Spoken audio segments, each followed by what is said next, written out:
Des emballages et encore des emballages. Notre quotidien est entouré de plastique. Aujourd'hui, ce sont 800 millions de tonnes de déchets qui sont créés chaque année en France. Et pas loin de 200 kilos sont rejetés chaque seconde dans les océans.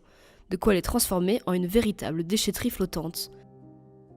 Si notre consommation de plastique ne diminue pas d'ici 2050, il y aura plus de plastique que de poissons dans les océans. Mais alors que faire? Pour ces Tourangeaux, hors de question de se démoraliser. Du compostage partagé au refus d'utiliser des emballages, ils ont tous décidé de mener un combat contre la surconsommation de plastique. Leur mouvement, le zéro déchet. Ne plus rien jeter, c'est le pari fou que s'est lancé Camille il y a 2 ans. Des réseaux sociaux à un livre, la cartographe tourangelle aime faire découvrir sa passion zéro déchet à ses proches et au grand public. Pour moi, la démarche zéro déchet, c'est une boîte à outils incroyable. Ça m'a fait découvrir vraiment beaucoup de choses et donc voilà, j'ai essayé de communiquer un peu mon enthousiasme dans le livre en disant hey, c'est génial, vous allez voir. Un enthousiasme qu'elle a d'abord voulu faire partager à ses parents, réticents à son nouveau mode de vie. Ma volonté de partager mon expérience, elle est vraiment venue au départ du blog. Et c'était vraiment pour convaincre ma famille du bien fondé de la démarche. Et puis je me suis dit, puisque ça a l'air d'intéresser les gens, pourquoi pas créer une page Facebook. Et du coup je me suis dit, si à ma toute petite mesure je peux toucher des gens et je peux leur montrer que c'est facile et que c'est faisable et que voilà, n'hésitez pas à vous lancer, pourquoi pas. Donc je me suis dit je vais essayer de multiplier un peu les canaux pour toucher un maximum de gens. Suite au succès de son blog, la maison d'édition Rustica lui a proposé l'aventure folle d'écrire son livre sur le zéro déchet. Un challenge qu'elle a accepté sans hésitation. Il y a un premier chapitre par où commencer. Et puis ensuite, je décline un peu par, on va dire, par pièce quasiment. C'est la cuisine zéro déchet, la salle de bain zéro déchet, comment faire du zéro déchet à l'extérieur, comment le faire au bureau, comment le faire avec les enfants, etc. Mais alors, ça ressemble à quoi, une maison zéro déchet? Je vous montre la caverne d'Ali Baba. Donc mon super tiroir d'épicerie salée. Et on y trouve de tout. Riz, pâtes, lentilles et même du chocolat. Le tout dans des bocaux de verre seulement. On se régale. Et du coup, ce qui est un peu surprenant avec mon frigo, c'est que finalement il n'est pas très plein. Et il est constitué de trucs en verre et de conserves quasiment à 100%. Je suis tombée sur un livre qui est le livre de la famille Presque Zéro Déchet. Donc c'est un livre où la famille de 4 explique comment ils ont réduit vraiment de façon drastique leurs déchets. Et ils se sont dit, mais pourquoi est-ce qu'on arrive en bout de course quand c'est trop tard en fait, quand les déchets sont déjà générés, alors que ce serait beaucoup plus intéressant d'essayer de prendre le problème en amont et de ne pas générer de déchets, comme ça on n'a pas à les ramasser dans les fossés ou sur la plage. Et j'étais là, mais oui. Bon sang, mais c'est bien sûr. Voilà, c'est une démarche qui m'a complètement parlé. Et du coup, je me suis dit, ça y est, c'est parti, je me lance dans le zéro déchet. Et voilà, c'est parti comme ça en fait. Donc, qu'est-ce qu'on trouve dans la salle de bain? Alors, ce qui est assez drôle, c'est le avant-après, le long de la baignoire en fait, parce que j'adorais tout ce qui était produits cosmétiques. Et donc maintenant, ce qu'on a, c'est ici le shampoing solide, et puis en remplacement du gel douche, on a le savon. Il est aussi possible d'acheter du shampoing en vrac. Donc une autre solution, ça va être de vous acheter du déodorant dans des contenants comme ça en verre. Donc c'est toujours mieux que d'avoir des contenants en plastique.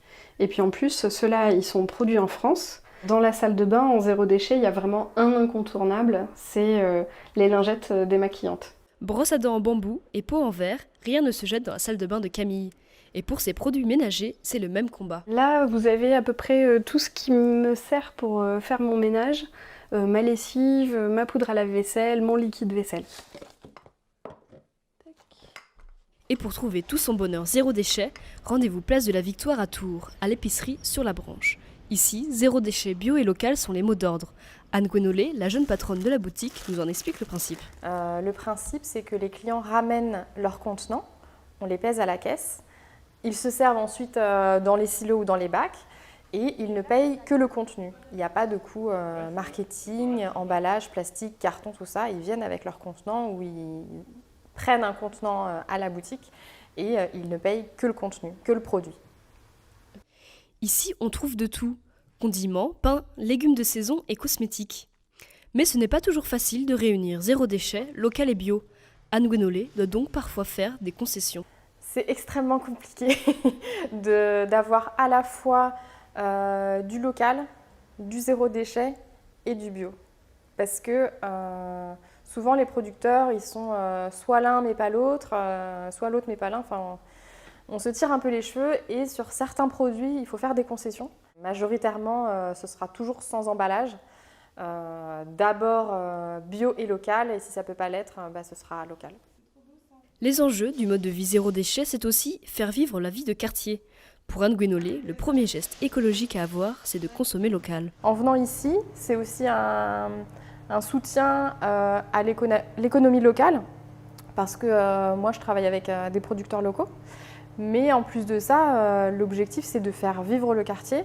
Et ce qui me plaît aussi, c'est de participer à la vie de quartier en rendant des services aux habitants et en mettant en valeur des initiatives locales. Ça, c'est sympa et les grandes enseignes n'ont pas toujours les moyens de faire ça. Pour Aurélie Fabre, une habituée de la boutique, pas question de faire ses courses dans une grande surface. Ce qu'elle aime, c'est Déjà le zéro déchet, le côté local, le côté bio. On fait de plus en plus attention avec mon mari depuis quelques années en fait, à consommer, on va dire, écologique, économique et surtout, ils sont hyper chaleureux, ils ont de bonnes idées. Pareil, il faut marcher beaucoup le local et ça, c'est ce qui colle, on va dire, à notre vision des choses dans notre couple et dans notre façon de consommer. Donc, pour nous, c'était une évidence. Voilà. Et ses convictions, Aurélie les a instaurées aussi bien dans sa vie personnelle que dans son institut de bien-être 100% bio et raisonné. Elle veut aujourd'hui mettre en avant le zéro déchet. On essaie d'éviter tout ce qui est trop plastique, on privilégie le verre. Le verre, c'est plus facilement recyclable que le plastique. Et puis même au niveau de la peau et tout ça, c'est mieux. On a changé ça en fait depuis quelques temps à la place en fait du talc, où c'était des flacons en plastique. D'ailleurs qu'on rachetait à chaque fois et qu'on jetait. On a ce système, en fait c'est un sucrier. C'est un sucrier Ikea qu'on a récupéré.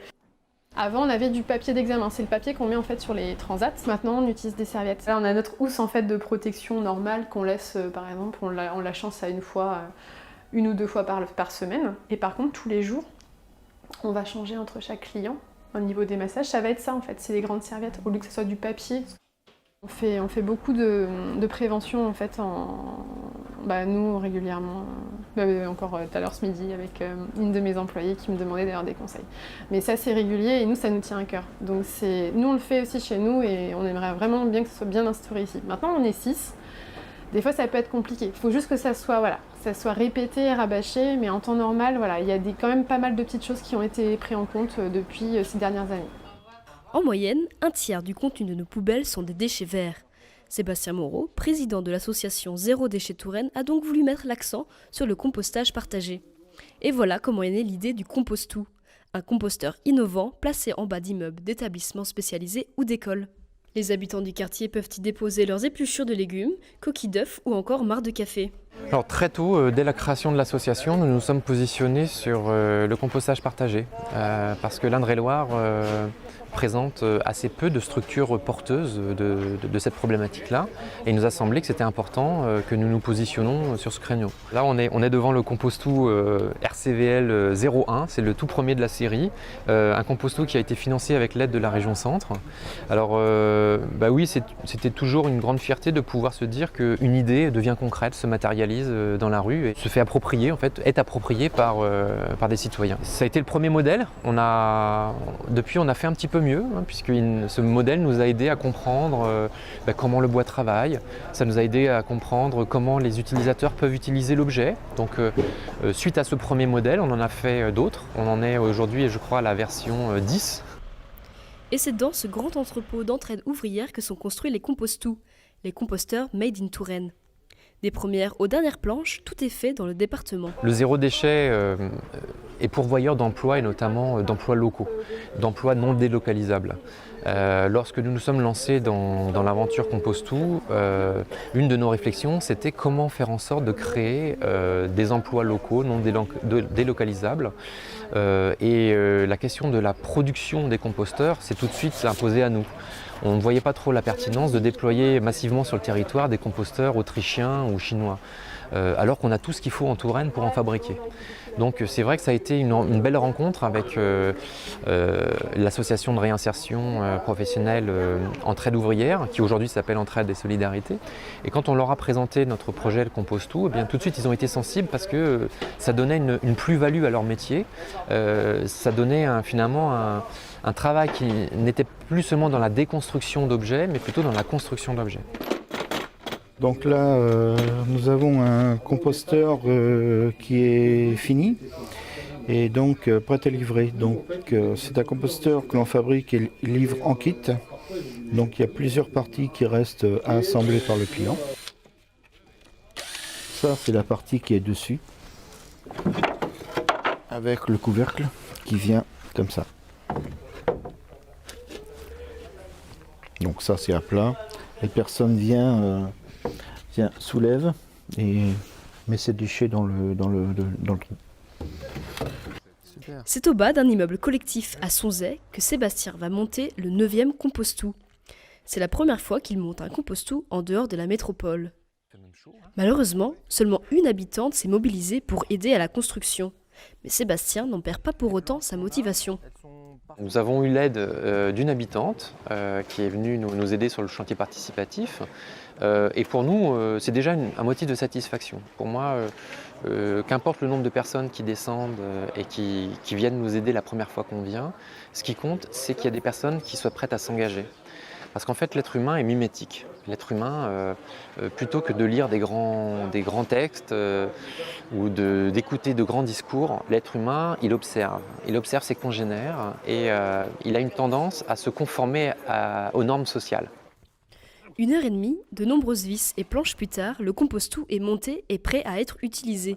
Sébastien Moreau espère en construire une centaine comme celui-ci d'ici 2019. On va étaler au maximum. Les actions de Sébastien, Anne Guénolé, Camille et Aurélie touchent de plus en plus de gens dans le département. Agir à son échelle, c'est peut-être ça, la clé d'un futur plus écologique. Depuis 2014, il se crée en France une association ou un collectif zéro déchet chaque mois. Mais malgré cela, de nombreux efforts restent à faire car la production nationale de déchets augmente tous les ans de 1%.